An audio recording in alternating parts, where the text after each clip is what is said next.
Hi everyone, Kelt here, bringing you my thoughts on the British royal family, and today I'll be talking about the new demands Harry and Meghan are making, their relationship with Tyler Perry, and firstly, there's the new topic of conversation surrounding Harry. People are questioning how he managed to obtain a US visa considering his admission regarding his drug taking. From what I understand, his visa was obtained as he was considered to be in a sort of ambassador role. An Australian paper is now saying, and I quote, "Prince Harry facing deportation threat amid new legal challenge. The Duke of Sussex's US immigration status is under threat amid a new legal challenge following his recent drug use revelations," end quote. It's interesting that Australia really don't like Prince Harry and Meghan nowadays and don't want them back there. Of course, this is now bringing up the old subjects of his treatment of women. I noticed that some Australian and New Zealand newspapers are talking about his horrific treatment of women when he was off base during his military career, and how it was that they always covered up for him. The police, the military, nobody did anything because of who he was. All of this is going to have to come out now because people are demanding it. I and others have made videos about this subject, and the evidence is there, and very valid witnesses. So the fact that it's coming out in mainstream media now says a lot, I think.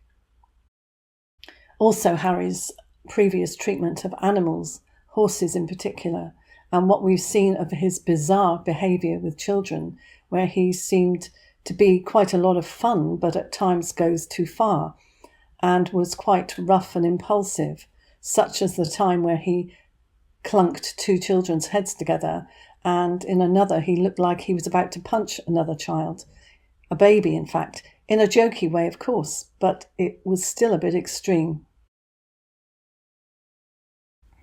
So the new demands are that Harry will only come if he gets a face-to-face meeting with his father and his brother.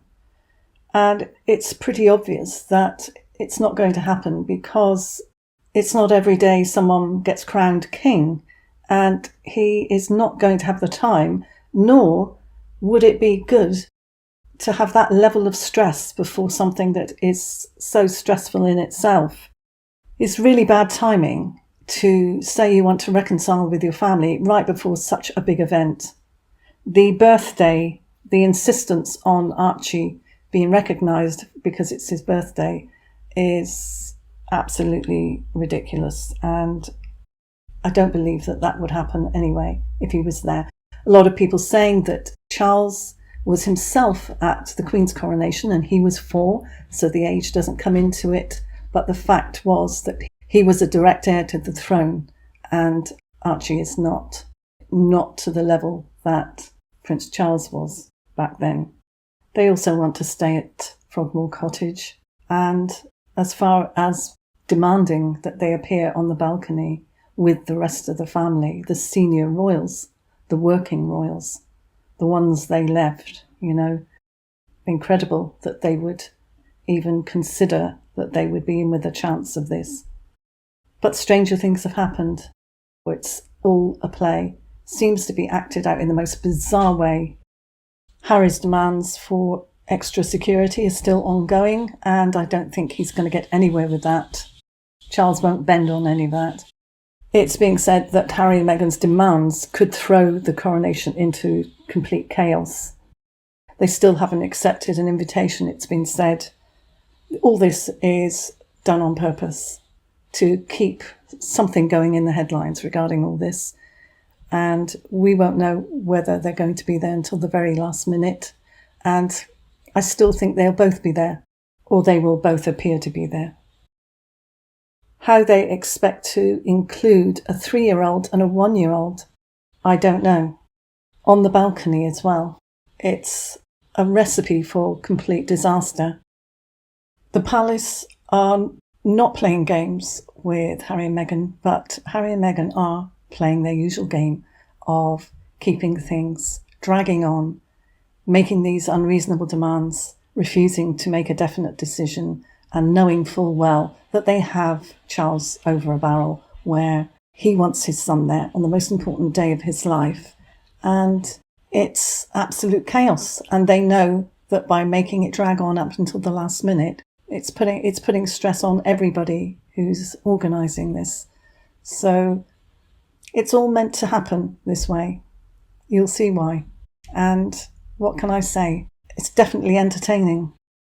Wouldn't Meghan just love to have total chaos on that balcony with 2 children, whoever they might be, and all cameras on her, because you can guarantee she'll be wearing an outfit to be noticed, and there'll be probably chaos all around them.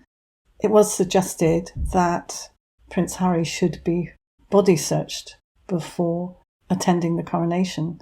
In fact, they all should. The story of the christening in Montecito and Tyler Perry's relationship with them. It's been said that Tyler Perry walked out of the christening once he realised that Lili was not the same child as seen in the photos that they've put out, or some such thing. Taking all of this with a huge pinch of salt, I decided to look into this a little more. And their relationship with Tyler Perry was non-existent until Meghan decided to put on one of her greatest performances for him. Let me explain.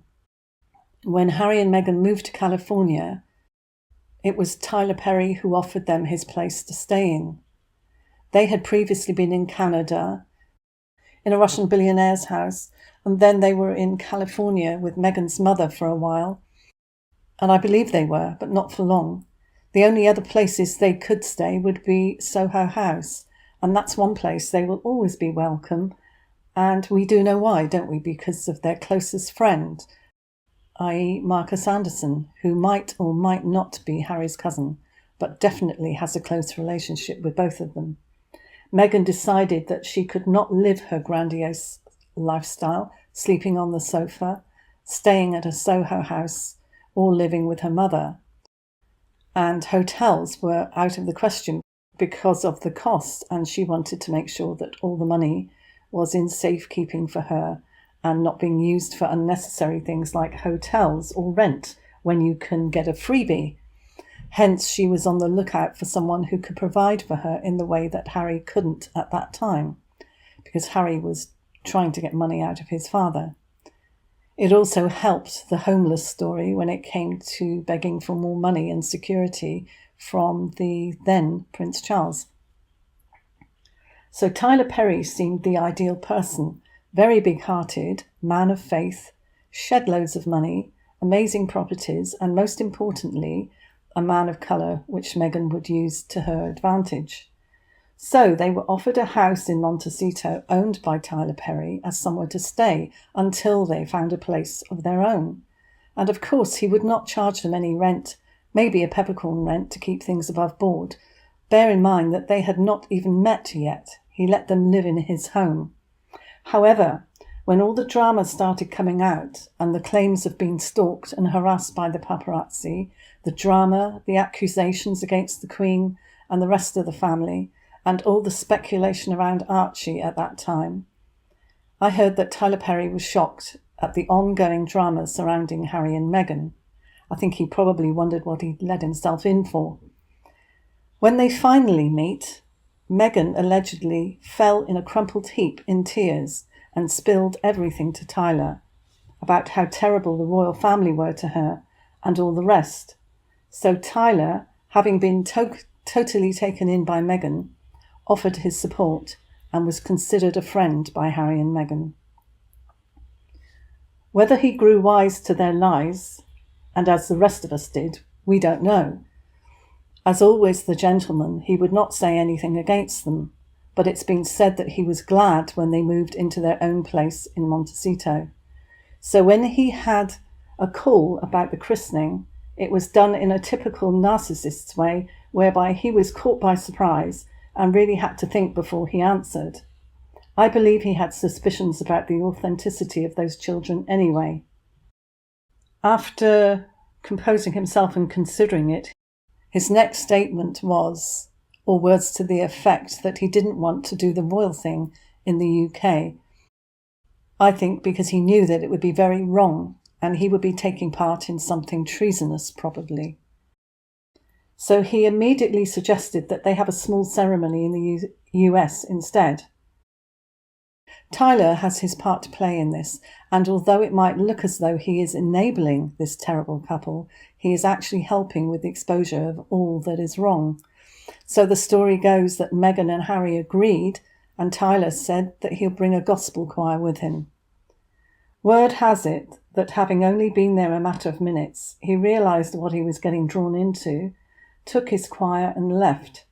Sounds very dramatic, but if you saw a doll sat on the sofa, or whatever he saw, because it was a strong reaction, and any principled person would walk away from such a charade.